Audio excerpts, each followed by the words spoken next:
Good morning, everybody. I'm Maureen McIntyre. I have NPH, normal pressure hydrocephalus, and I was diagnosed 12 years ago. Before I tell you about my symptoms, I'll let you know about my activity level before I got sick. I was a full-time medical transcriptionist at North York General Hospital for several years, and at one point I even had my own service. I ran out of an office in Scarborough, but it was very time-consuming. So when I was offered a job at Toronto School of Business to teach the medical secretary's course to adult students, I took it. I taught anatomy, physiology, terminology, typing, and English as a second language.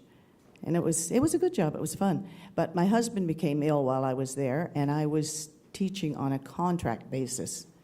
So I had no insurance. So I left the school and I went back to North York General and got my job back and my insurance back. Before I start into my symptoms, I'll tell you the three main symptoms to look out for NPH. First of all, it's gait disturbance, trouble walking. And then a cognitive decline, confusion, forgetting things. I'm getting old, so I forget now anyways.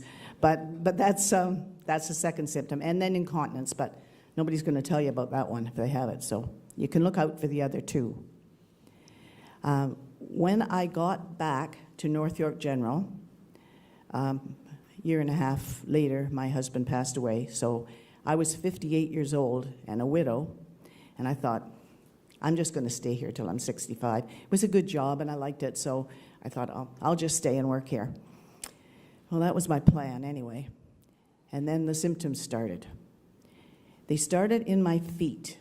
My feet got really heavy, and I loved to dance, and I couldn't pick my feet up off the floor to dance, let alone walk.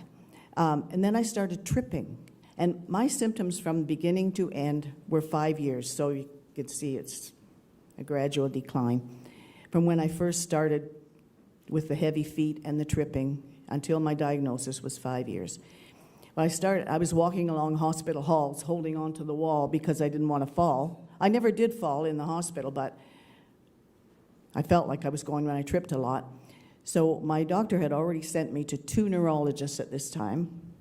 They investigated me for Alzheimer's, Parkinson's, and I don't know what else, everything they could think of, and everything was normal. It came back normal. So they said, it's just old age. Well, it's old age, I believe that. But that's what they were telling me. But my symptoms were getting so much worse that I told my doctor I had to leave my job because I didn't feel safe driving from Ajax to North York General where I worked. So she said, well, I'll send you to a disability specialist, which she did. And incidentally, his office was on the second floor of a building with no elevator. You figure that one out, anybody who's in a wheelchair or a walker or cane. Anyways, I made my way up the steps, and he did all the same tests everybody else did. And he asked me the same questions everybody else did. The first one I didn't like at all. The first question they asked when I went in was, how much do you drink? Well, I'm virtually a non-drinker. I'll drink wine with my dinner or something, but virtually a non-drinker. I should have been drinking. You're right. And I should have said, not much. I spill most of it. But, but no. And then he assessed me and did the reflex testing, looked in my ears and asked me a bunch of questions, and came up with the conclusion that it was all in your head. Well, he was right about that, wasn't he?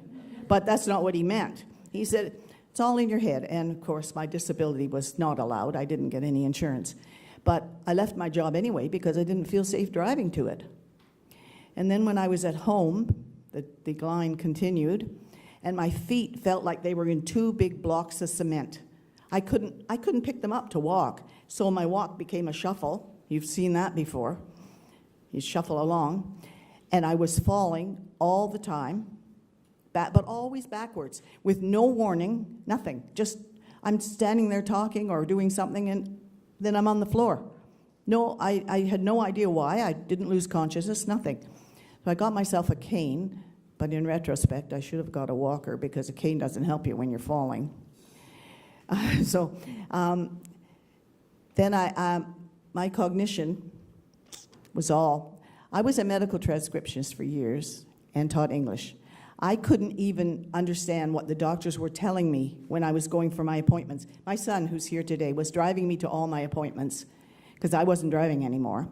And he had to come in with me, actually into the doctor's office, because I didn't understand what was going on. And then we'd go home and he'd have to explain it to me, what was happening to me. Well, this went on for quite a while, and I got pretty sick. And then one weekend, one of my sisters was having a barbecue, a family barbecue, and I said, I want to go to that. I'm all for parties, you know. So on the Friday, the day before the barbecue, my boyfriend came out to my house, and we were doing some yard work. Well, I won't lie, he was doing the yard work, and I was watching. And I fell on a sidewalk that was going out to the front of the house. Now, I told you, I always fell backwards. Not this time. I fell smack on my face, all cuts and scrapes, and it was all bleeding. What a mess. And I thought, I'm going to that barbecue. So that night we went to the drugstore and we bought some cover-up makeup and stuff so I could look respectable. But my fat lip gave me away. So my family insisted that I go back to the doctor. There's something wrong. There's got to be something wrong. So go back. So on the Monday, I called my doctor back. And I went back to see her. Well, I told her about my fall and my face. And then I asked her for another referral. Well, you'd think I'd asked her for the moon, because the conversation that followed was not short at all. She said, well, I've already sent you to 2 neurologists, and they both say it's just old age. Mm-hmm. And I sent you to a disability specialist who seems to agree with them. So you're just going to have to live with it. But I didn't buy that. I've been healthy all my life. I don't take any cholesterol medication, no hypertension, no diabetes, nothing. I take medication for nothing. So I guess I argued enough with her that she finally gave in, and she found me a 3rd neurologist. This doctor was, and probably still is, in Centenary Hospital in Scarborough. So my son took me to see him, and we went in, same questions, same tests and everything. And I thought, oh, here we go again. It's all in your head. But then he said, come on out into the hall. I want to watch you walk. We said, can you walk from here down to the elevator, turn around, and come back? And I said, yeah, I think so. So he wanted to take my cane, but I wasn't giving that up. So he said, why? And I said, because I'll fall. And whether that triggered something in his brain, I don't know. But he let me use my cane, and I walked down to the elevator, turned around, and came back. Then he took me back into the office, and he said, I'm going to order an MRI for you. Now, I'd never had an MRI, X-rays, CAT scans galore, but never an MRI. So we went for the test, and a few days later, I got called back to the office. And I thought, I didn't even want to go back, because I thought I knew what he was going to say. We walked into the office, my son and I, and before we even got to the chair, he said, I know what's wrong with you, and I can fix it. Thank God somebody finally believes me. You could have knocked me over with a feather that day, and I didn't hear anything else he said. Well, I'm lying. I did. I heard him say, I'm sending you to my mechanic, who was the neurosurgeon at Sunnybrook Hospital over here, who inserted a ventricular peritoneal shunt in the right part side of my brain, and I have tubing that drains the excess fluid down into my abdomen. And after that, I spent 3 years in intensive physio because I wasn't walking. It was awful. And my balance, I had no balance. It was terrible. So 3 years later, I finally got rid of that cane. But that's not the end of my story. It continued. A year later, in the meantime, I had sold my house in Ajax and moved to a condo. I now live in Guelph in a condo. And so I live by myself because I'm a widow. A year after I'd got rid of that silly cane, I was found in my condo, unconscious, in the bathroom. They figure I'd been there 3 days. My boyfriend had been trying to phone me. He phoned a couple of days and couldn't get hold of me. So he called my son, who didn't live close either. And so my son finally got hold of my sister, who was just 2 streets away. And she came over and found me there, called 911. They took me to the local hospital. I was still unconscious. They kept insisting I had had a stroke. I guess because of my age, they figured stroke. But I was drinking, yeah, I was drunk, that's right. But everyone was telling them I had a shunt. I don't think they knew what the shunt was, and they were just insisting it was a stroke. Well, they couldn't revive me, so they sent me by ambulance to Hamilton General. Well, if there's neurosurgery there, so I was still unconscious, but I'm told that the neurosurgeon just siphoned a small amount of fluid from my brain. I woke right up. And apparently the CAT scan showed I had 3 blockages in the tubing, so midnight that night they replaced the tubing. And that was 8 years ago, and I'm still kicking. But I serve on I live in a village of about 650 homes. It's an over 55 active community. And I serve on the executive board of directors for that village. I also started and still run, I started 7 years ago, and I still run a women's social group. And I have over 160 members. We meet once a month, and then we do things all through the month. We go on trips and lunches and shows and stuff. And there hasn't been one meeting when I haven't had at least one new member. So I guess it's a needed service. I also usher at my church. I volunteer at St. Vincent de Paul through the church, and I visit people who need money for food or clothing or whatever. And in my spare time, I've written 4 romance novels. I want to tell you about the first one because it's not a very big one. I have a few copies with me today if anybody's interested. It's called Perseverance.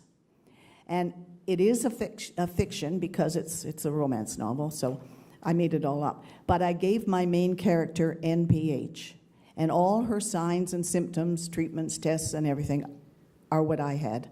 So that part of the book is true. I've also got some of my cards over there. If anybody wants to contact me, I have a phone number and my email address.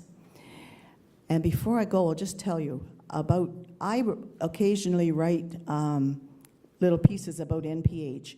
We have a website in our village and we have a magazine. Well, one of my neighbors called me, this was a couple of years ago now. They live in the same condo, and they asked me, the woman called me and she said, could I come down and talk to them? She had read my book, and her husband was under investigation for Alzheimer's, Parkinson's, you know the bit, and there was no diagnosis. So I went down, I spent about 2 hours in their house. He had all the same symptoms that I had had.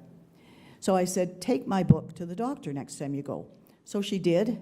He had hydrocephalus, he now has a shunt, and he's fine. And about 3 or 4 months ago, another lady called me with the same complaint. Her husband was being investigated and no diagnosis. And she had seen a piece that I put on the website. She printed it out and took it to the doctor, and again, NPH.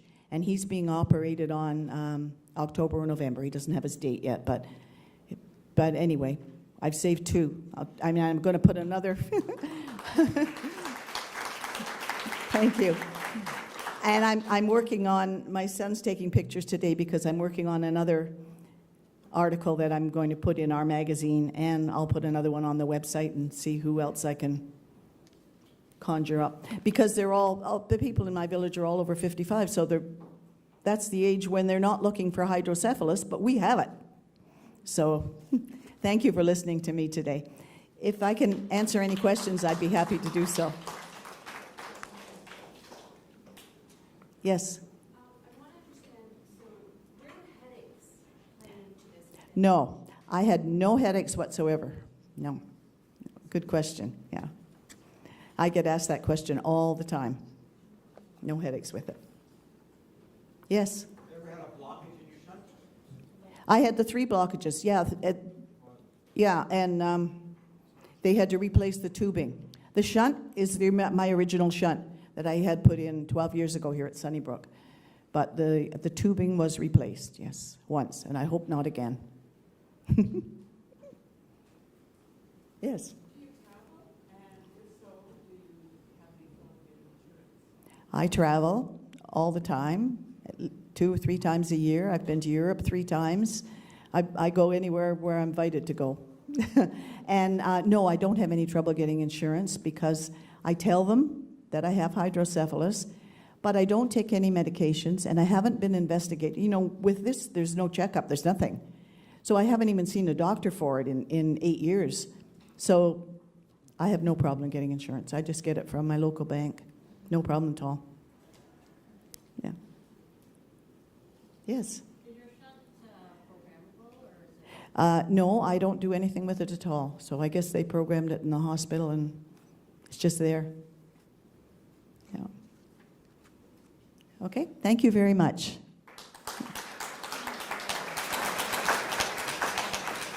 Thanks so much, Maureen. I think everybody really appreciates you sharing your very personal experiences, and your story certainly speaks to the importance of personal advocacy in your healthcare and the need to increase awareness. So thank you very much for that.